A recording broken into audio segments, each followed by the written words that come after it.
दोस्तों, आज मैं आपको चालाक बहू की दूसरी शादी कहानी सुना रही हूँ। मधुबाला अपनी होने वाली बहू शालिनी को शादी की शॉपिंग के लिए बाजार ले गई और साड़ी और लहंगों की दुकान पे ले जाकर उसे वे चीज़ें पसंद करने को बोल दिया। मधुबाला कहती है, शालिनी बेटा, जो भी साड़ी लहंगा सूट तुम्हें पसंद आए एक तरफ रखती रहो। सबका पेमेंट एक साथ ही कर देंगे और इसके बाद तुम मेरे साथ सुनार के यहाँ चलना। वहाँ मैंने तुम्हारे लिए कुछ गहने बनवा रखे हैं, तुम उनको देख लेना, पसंद कर लेना। वो पसंद आए तो ठीक है, नहीं तो फिर और डिज़ाइन देख लेना। शालिनी कहती है, जी माँ जी, वैसे आप ही मेरे लिए लहंगा पसंद कर लो, मुझे आपकी पसंद पर पूरा भरोसा है। जो आप मेरे लिए पसंद करेंगी मैं वही पहन लूँगी। मधुबाला, अच्छा, जीती रहो बहू, जीती रहो। वैसे हम बहुत ही खुशकिस्मत है जो हमें तुम्हारे जैसी बहू मिलेगी। अच्छा हुआ मुझे उस मुई पायल से मेरे बेटे रणवीर का रिश्ता नहीं हुआ, वरना हम उसके चुंगल में फंस ही जाते। वो तो बेहद ही ख़राब लड़की थी। ये तो अच्छा हुआ समय रहते हमारी मुलाकात तुमसे हो गई। अरे तुम इतनी पढ़ी लिखी समझदार लड़की हो, और तो और हमारे घर पर तुम बेहद खुश रहोगी। हमारे यहाँ तुम्हें कोई कमी नहीं होगी। शालिनी, वो तो है माँ जी, पर अब आप कोई भी चिंता मत करिए। देखना, जब मैं आपके घर आऊँगी तो सारा घर खुशियों से भर दूँगी।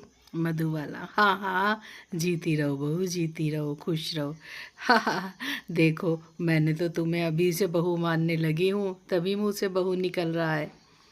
वैसे ये रणवीर अभी तक क्यों नहीं आया? कितनी देर पहले उसको फ़ोन किया था कि यहाँ मार्केट आ जाना, वो भी पसंद कर लेता कपड़ों में कुछ।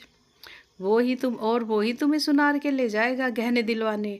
अरे आज सोमवार है ना, मैं तो भूल ही गई थी, मुझे मंदिर जाना है, मुझे वहाँ गरीबों को खाना और प्रसाद बांटना है।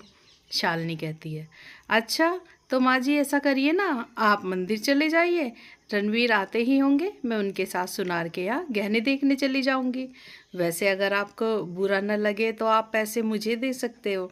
मधुबाला, अरे अरे शालिनी, ये भी कोई बुरा मानने की बात है भला? तुम हमारे घर की सदस्य बनने जा रही हो। अब ये लो 10 लाख रुपए तुम रख लो, और जो भी तुम्हें सूट साड़ी लहंगा कुछ भी पसंद आए तुरंत खरीद लेना। और हाँ, अगर पैसे कम पड़ जाएं तो रणवीर को बोल देना। मधुबाला, अच्छा तो मैं यहीं से ड्राइवर के साथ मंदिर चली जाती हूँ, और तुम और रणवीर शॉपिंग करके घर ही आ जाना। शालिनी, जी माँ जी, जैसा आप कह रही हैं वैसा ही करेंगे। ये है शालिनी जो एक बड़े अफसर रणवीर से शादी करने जा रही थी। पर शालिनी की असलियत ना तो मधुबाला और ना ही रणवीर जानता था। असल में शालिनी तो इन दोनों को मूर्ख बना रही थी। उसकी तो पहले से ही शादी हो चुकी थी और उसका पति रणवीर का ही ड्राइवर रघु था। रघु कहता है, हेलो शालिनी, काम बना क्या?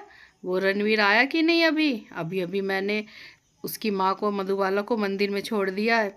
अच्छा, जो पैसे बुढ़िया ने दिए हैं ना, उनमें से कुछ अलग से भी निकाल के रख ले, जल्दी कर, वरना वो आ जाएगा रणवीर। और हाँ, सुनार के जाएगी तो महंगे महंगे जेवर ही पसंद करना और ख़रीदना, और फिर किसी दिन मौका पाकर हम इन दोनों माँ बेटा को लूट कर भाग जाएंगे। तब कहीं और जाकर अपनी नई जिंदगी शुरू करेंगे इनके पैसों से। शालिनी, अरे रघु, तुम बेफिक्र रहो, ये बुढ़िया और उसका ये भोला बेटा दोनों ही मेरे चंगुल में बुरी तरह फंस चुके हैं। बस अब उस रणवीर से शादी करके फिर इनके सारे गहने पैसे लेके फरार हो जाएंगे, और हम दोनों किसी ऐसी जगह चले जाएंगे जहाँ ये बुढ़िया और उसका बेवकूफ़ बेटा हमें कभी ढूंढ ही ना पाए। अच्छा चलो, मैं फ़ोन काट रही हूँ, लगता है रणवीर आ गया। तभी रणवीर वहाँ आ जाता है। रणवीर कहता है, अरे वो मैं थोड़ा लेट हो गया, उसके लिए सॉरी। शालिनी, अरे कोई नहीं, माँ जी तो देखो मंदिर चली गई हैं, अब हम दोनों को ही सुनार की दुकान पर जाना होगा। और हाँ, माँ जी ने मुझे गहनों के लिए ये 8 लाख रुपए भी दिए हैं। रणवीर, ओह अच्छा, पर अभी तुम इन्हें अपने पास ही रखो, मेरे पास पैसे हैं तो इनको अपने पास रखो, जब कुछ खरीद लेंगे तो पेमेंट मैं ही कर दूंगा।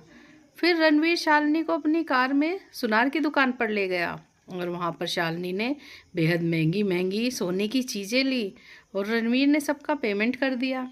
मधुबाला ने जो उसे पैसे दिए थे 10 लाख रुपए, वो शालिनी ने अपने पास ही रख लिए, क्योंकि जो सुनार की दुकान पे तो रणवीर ने ही पैसे दिए थे। कुछ ही दिनों में शादी का मुहूर्त था, पर पैसे आ जाने पर शालिनी और रघु अब भाग जाने की फिराक में थे। एक दिन जब रणवीर और उसकी माँ कहीं जा रहे थे तो रास्ते में उन्हें पायल मिलती है। पायल उन्हें रोककर कहती है, रणवीर, माँ जी, मुझे आपसे कुछ कहना है, बस 5 मिनट मेरी बात सुन लीजिए। मधुबाला, बेटे रणवीर, तेरी शादी तो शालिनी से तय हो गई है, बल्कि परसों ही तुम दोनों की शादी है, तो तू इस लड़की से अब बात तक नहीं करेगा।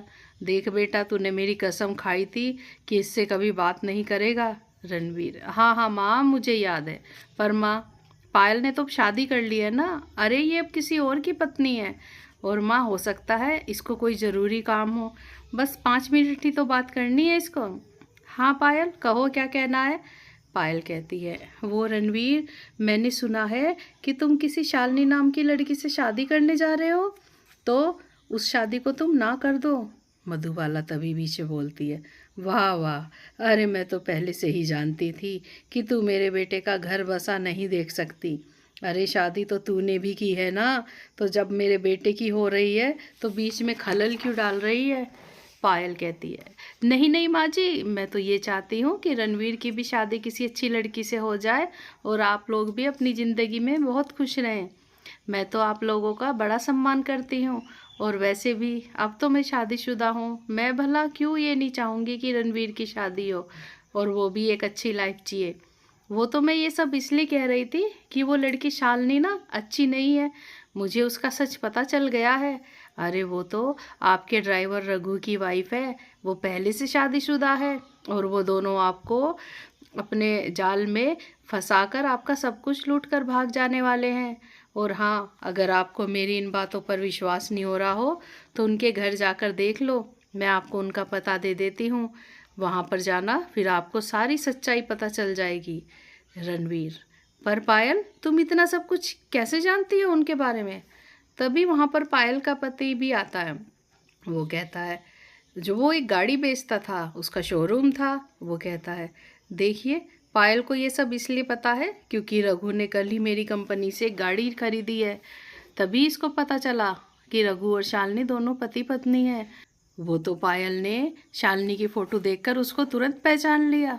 तभी पायल बोलती है, वो रणवीर, तुमने अपनी रिंग सेरेमनी की फ़ोटो सोशल मीडिया पर डाली थी ना, बस वही मैंने शालिनी की फ़ोटो देखी थी, पर जब ये मुझे पता लगा कि ये शालिनी तो रघु की बीवी है, बस ये देखकर मुझसे रहा नहीं गया और मैं तुम्हें सारी सच्चाई बताने आ गई।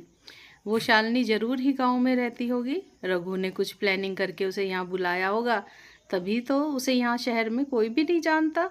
और इससे पहले कि देर हो जाए, प्लीज़ ये शादी रुकवा दो और आप दोनों पुलिस को भी खबर कर दो। तभी मधुबाला, बेटी पायल, मुझे माफ़ कर दो, मैंने बिना सच जाने ही तुम्हें जाने क्या क्या कह दिया। चल बेटा रणवीर, रघु के घर चल कर देखते हैं ये बात सच है कि नहीं। तभी पायल, माँ जी, आप लोग अकेले मत जाए, हम लोग भी आपके साथ चलेंगे, और हाँ, पुलिस को भी फ़ोन करके वहीं बुला लेते हैं, आप दोनों का वहाँ अकेले जाना सही नहीं होगा। फिर उन्होंने वहाँ पुलिस को भी फ़ोन कर दिया। पायल ने समय पर शालिनी और रघु का सच सबके सामने ला दिया। फिर पुलिस ने रघु को उसके घर से उठा लिया और शालिनी को भी। रणवीर पायल की सूझबूझ के कारण एक बड़े षड्यंत्र से बच गया। आज मधुबाला को इस बात का बेहद अफसोस था कि बिना वजह अपनी जिद के कारण पायल उसके घर की बहू नहीं बन पाई, नहीं तो आज रणवीर और पायल एक साथ होते। दोस्तों, अगर आपको ये कहानी पसंद आई हो तो like, share, comments and subscribe ज़रूर करें। Thanks for watching.